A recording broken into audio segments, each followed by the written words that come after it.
Okay guys, so this is your turn or on your own for the lesson 6.1, identifying functions. And so you could do these on your own. You don't have to watch this video, obviously. So if you're watching this video because you think it's required, you can stop. That's okay. We're going to walk through these examples.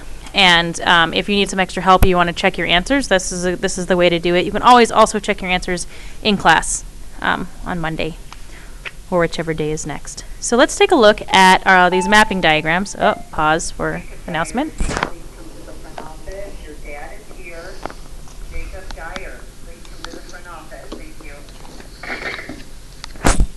So what we're looking for in mapping diagrams, for them to be functions, and what we're looking for in everything is see if there's functions, is that our input corresponds with only one output. So this is going to be our input here.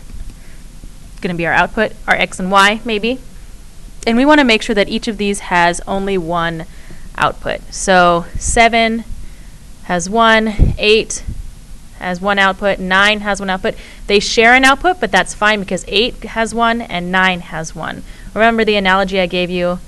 Each dog or input can have only one master, but a master can have multiple dogs in its pack, right? Or an alpha. So think about that. So this is good. 9 corresponds to 1 and 10 corresponds to 2. So each of these inputs has exactly one output, no more. So this is a function. And the explanation would be each input is paired with only one output.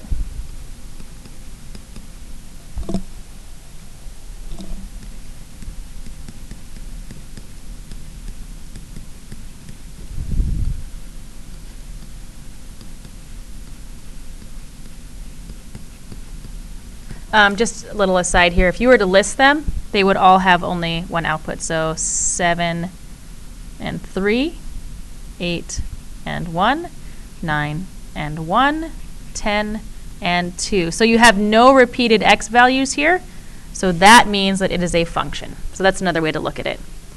All right, so we're looking at number 5 here now, and this 3 is paired with 0, it's paired with 2, it's paired with 4, and it's paired with 6. So this is not a function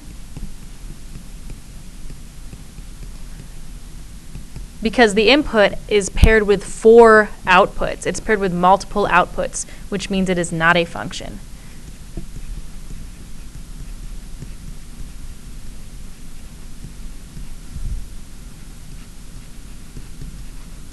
And it should only be paired with 1. So if we were to list these like I did with the other one, because it's just another type of visual, we would have 3 and 0, 3 and 2, 3 and 4, and 3 and 6. So we've got repeating input values with different output values. So that is not a function.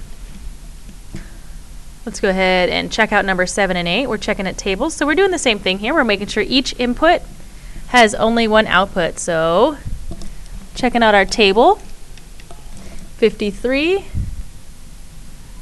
Looking for repeating, so there's no repeating x values here, and each one of these is paired with only one output. So no repeating, all different input values. That's the first thing you need, which means they're all paired with separate output values. So function. And I'm going to put 2 things here. No repeating input values.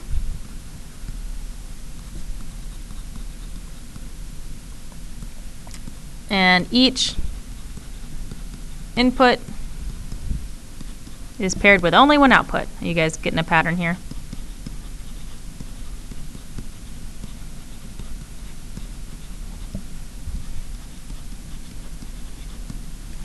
Okay, let's check this second table here. So first thing I'm doing is I'm going to just go through and check for repeating input values. Looks like I've got 8 here, and I've got 8 here. Okay, now this is okay as long as they have the same output. So here 8 is paired with 21, and here 8 is paired with 34. So they have different outputs. So the same, another announcement, pause.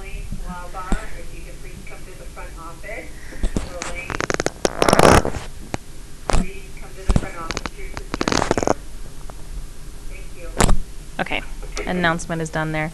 So we've got input 8 paired with output 21 and input 8 paired with output 34. So this input of 8 has multiple outputs. So this is not a function.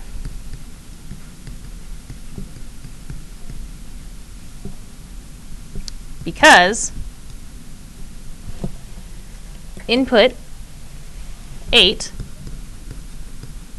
well, I should put input value 8, is paired with more than one output. 8 is paired with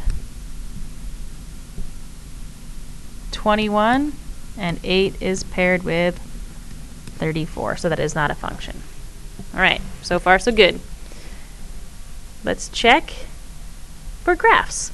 Okay, so remember what we're doing on graphs is we are doing the vertical line test.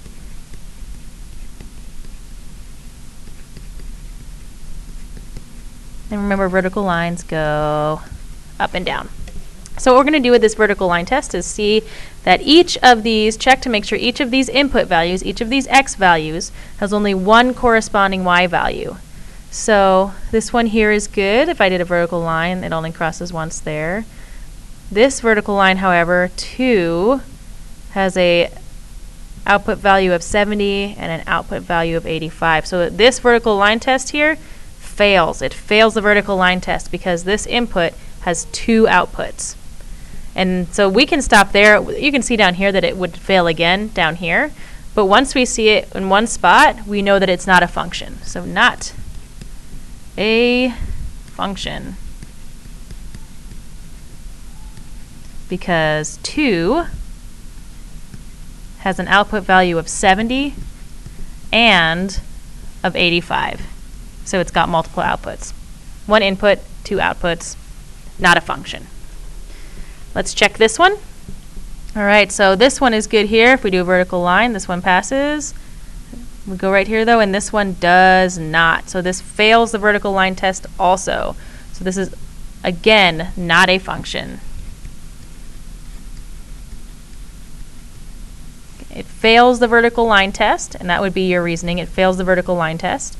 And that's because the output value of 70 here, has an output, corresponding output value, looks like it might, I'm not sure what that is, but has 2 corresponding output values, right?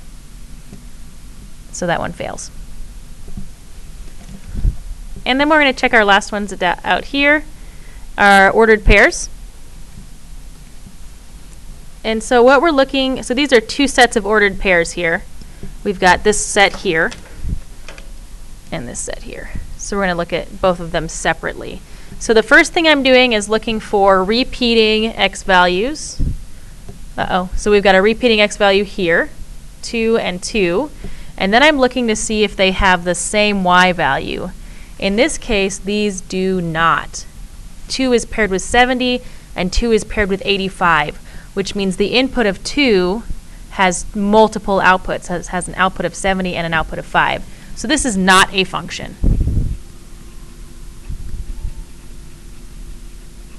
It's paired with multiple outputs. It's got 2 is paired with 70 and 85. So it's not a function. Let's go ahead and take a look at 2. So first thing I'm going to do is check and see if my input values repeat at all. I've got a 9 here and a 9 here. And then I'm checking it's okay if they repeat as long as they have the same y value. So this is 9 and 90.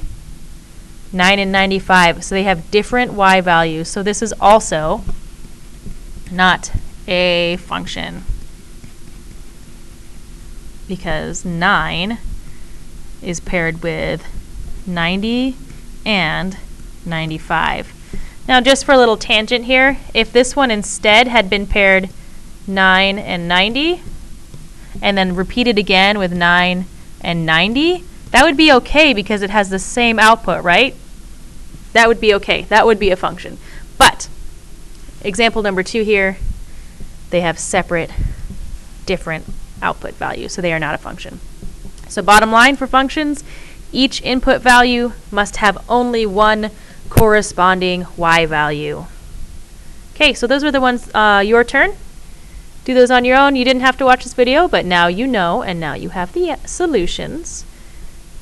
And we will continue working with this stuff on Monday.